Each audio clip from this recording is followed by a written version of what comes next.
Second AC, first AC, ठीक है, और स्लीपर क्लास होता है, और जर्नल कंपार्टमेंट होता है। जर्नल वाला हो, स्लीपर क्लास वाला हो, एसी में हो, first AC, second AC, third AC वाला हो। जब अजमेर आ गया तो सबको उतरना पड़ता ना। एसी वाला बोला मैं ना उतरूँ, तो बाहर इतनी गर्मी हो रही है, इतना अच्छा एसी चल रहा, मैं तो इसी में रहूंगा। तो रह सकता है क्या? पहले तो यहाँ पर आएगा सफाई वफाई कर, ओ साहब अजमेर आ गया साहब, आप उतर जाइए साथ। अरे यार मैं नहीं उतरता, बाहर बहुत गर्मी हो रही है। तब वो बोलेगा अबे ओए उतर, तेरे बाप की ट्रेन समझिए, स्टेशन आ गया उतरो। बहुत से लोग जो है वो कहते हैं मरना नहीं चाहते। तो तुम्हारे बाप की दुनिया समझिए क्या? टाइम आएगा तो तुमको यहां से उतरना पड़ेगा।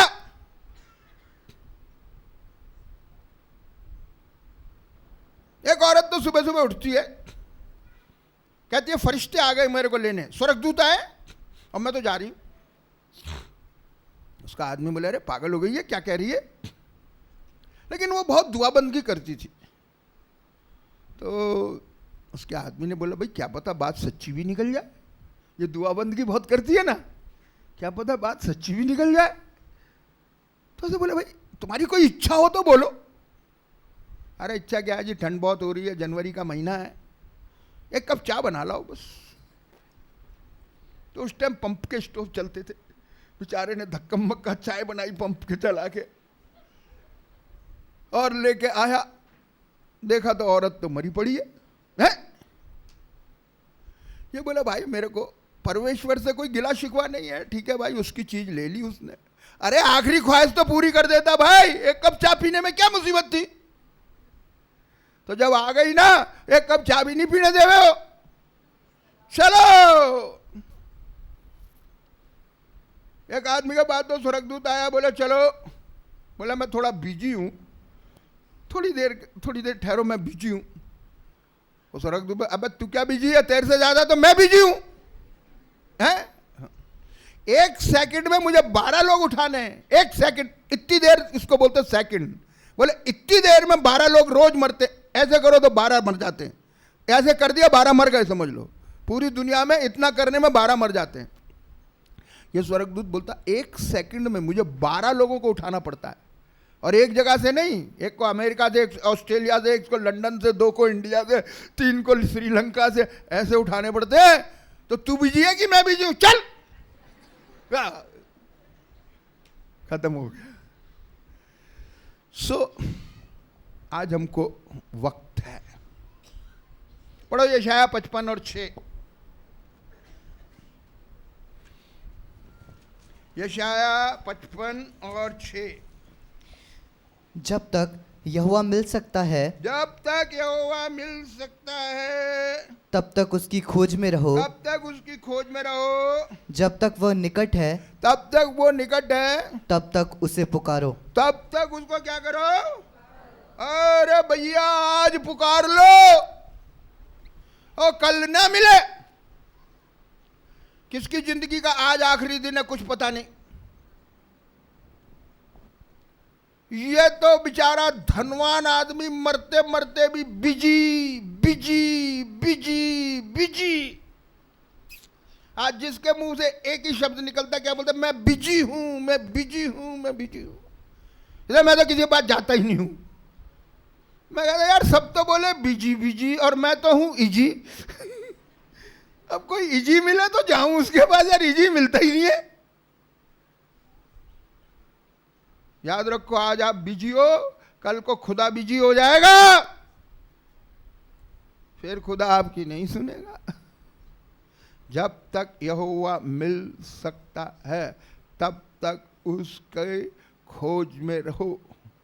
मरने के बाद उसका स्मरण नहीं होता, मट्टी उसका धन्यवाद नहीं करती। आज उद्धार का दिन है। आज अगर आप उसकी आवाज को सुनो तो अपने दिल को सख्त मत करो। ये बिजी बिजी कहना बंद करो भाई, कोई बिजी नहीं है, सब इजी हैं। बिजी तो 1 मिनट में इजी हो जाता है जी। एक आदमी तो बोले बिजी बिजी भाई, मैंने तो जाना ही बंद कर दिया उसके घर, 2-3 साल नहीं गया। वो मेरे लड़के को मिला, तो लड़के बोले यार पापा से बोल रहा है हमसे कोई गलती हो गई क्या, आते क्यों नहीं है, पहले तो बहुत आते थे। तो मैंने फ़ोन किया उसको, मैं कहा आपने बेटे लड़के को ऐसे बोला, हाँ अरे कोई हमसे गलती हुई हो तो माफ़ करना भैया, अब आते जाते क्यों नहीं है। मैं कहा भाई आपको गलती कैसे होगी, मैं तो जब भी आपके यहाँ जाता बढ़िया बढ़िया खाना खिलाते, मेरे को दान भी बहुत देते, फिर मैं क्यों नहीं आऊँगा। लेकिन आपके मुंह से एक शब्द निकलता मैं बिजी हूँ, तो मुझे ऐसा लगता है यार मैं आपका टाइम वेस्ट करने आता हूँ,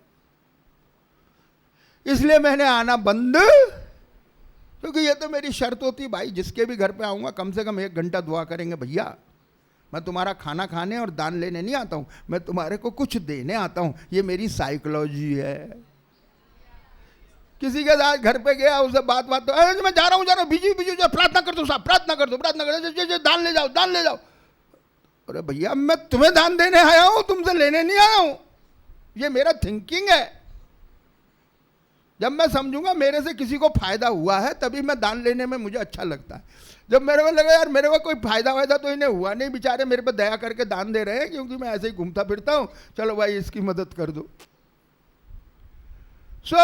उस भाई को मैंने ऐसे बोला, आप बिजी बिजी बोलते, अरे नहीं जी आ जाओ, मैं तो बिल्कुल इजी हूँ। इजी कैसे हो गए, आप तो बहुत बिजी थे।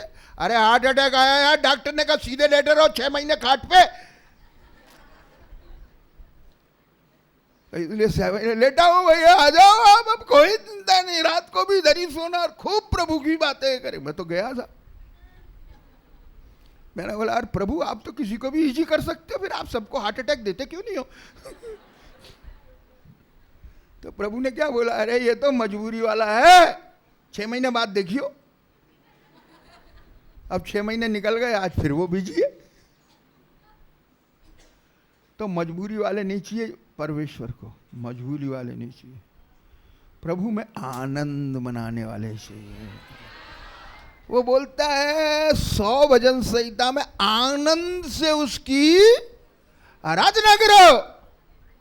122 भजन संहिता पहले पद में लिखा मैं खुश हुआ जब लोग मुझसे कहने लगे आओ हम यहोवा के, हाँ किसी को बोले चल पिक्चर दिखाऊंगा मैं तो वो खुश हो जाता है, वो बोले चल मीटिंग में, अरे यार टाइम नहीं है आज।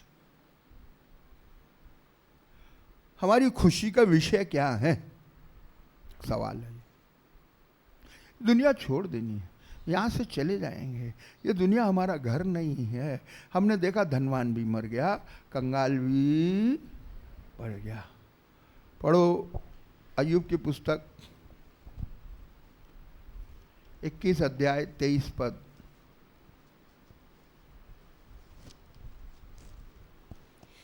कोई तो अपने पूरे बल में, कोई तो अपने पूरे बल में बड़े चैन और सुख से रहता हुआ मर जाता है। सुख से रहता हुआ मर जाता है। कोई कोई आदमी बहुत सुख से रहता है, करोड़ों रुपया है, माँ बाप छोड़ के गए हैं, भैया खाओ पियो ऐश करो, बड़े ऐश ही ऐश में वो मर जाता है। आगे पढ़ो।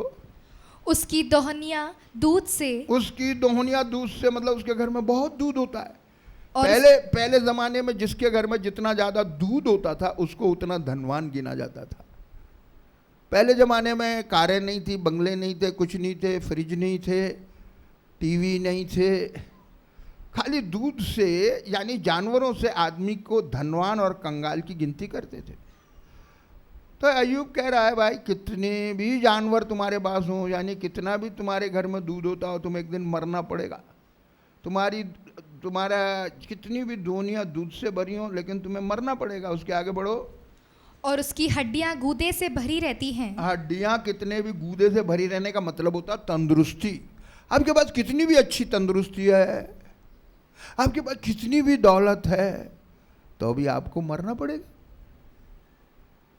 इसके आगे बढ़ो। और कोई अपने जीव में कुड़ कर बिना सुख भोगे मर जाता है। बिना सुख भोगे। कोई को तो बहुत सुख है, बहुत सुख है। किसी को पैदा होते ही दुख है, अपाहज पैदा हुआ बेचारा, और दुख में जो है वो मर गया, कभी सुख भोगा ही नहीं। किसी को बहुत सुख है, किसी को बहुत दुख है इस दुनिया में, लेकिन आखिर में क्या है? मर जाना। उसके आगे पढ़ो जी। वे दोनों बराबर मिट्टी में मिल जाते हैं। अरे गरीब भी मिट्टी में मिल गया, मर गया, और अमीर भी मिट्टी में मिल गया।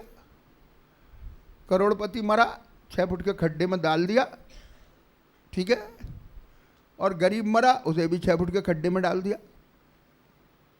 फिर आगे पढ़ो। और कीड़े उन्हें ढांक लेते हैं। अरे दोनों की लाश में कीड़े पड़ते हैं, अमीर की में नहीं पड़ते है जी?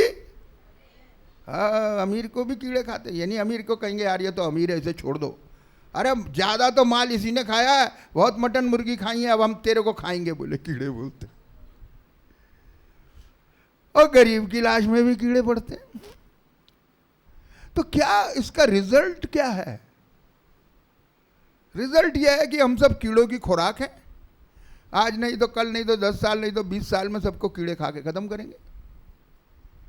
तुम सत्य को जानोगे, सत्य तुम्हें स्वतंत्र करेगा। यह सत्य है, तुम इसको जानो। मेरे को कोई बुलाता नहीं ऐसे प्रचार करने को, क्यों नहीं बुलाता? अरे डेविड सिंह को क्या बुलाओ यार, वो तो 6 फुट का खड्डा दिखाता है। अरे भैया है ही तो दिखाता हूं यार, झूठ बोलता हूं तो साबित करके बताओ। एक चीज है, और शैतान बोलता है तुम सोचो नहीं है, सोचो नहीं है, सोचो नहीं है। अरे यार है को हम नहीं है कैसे सोचे? या तो साबित कर दो नहीं है। इन सत्यों को तुमको जानना है, तभी तुम स्वतंत्र हो गए, नहीं तो दुनिया में कोई स्वतंत्र वतंत्र होने वाला नहीं है। एक तो बहुत खुशी बोला साहब, बड़े खुशी की बात, क्या मेरी परमानेंट नौकरी लग गई। परमानेंट कितनी? 500 साल की लगी है, 1000 साल की लगी है? नहीं जी 60 साल की। अरे तो 60 साल कोई परमानेंट होते क्या? हाँ यार परमानेंट तो नहीं होते, ये सत्य है भाई। परमानेंट तो ऊपर है भैया, ऊपर ऊपर ऊपर ऊपर ऊपर। परमानेंट के चक्कर में पड़ो भाई, यहां सब टेम्पररी है, यहां कोई परमानेंट नहीं। यहां तो सब भैया कैसे भी तुम्हारी नौकरी हो, कुछ भी हो, आखिर में 6 फुट के खड्डे में जाओगे, कीड़े खा के खत्म कर देंगे। ठीक है, पढ़ो यशाया 14 और 11।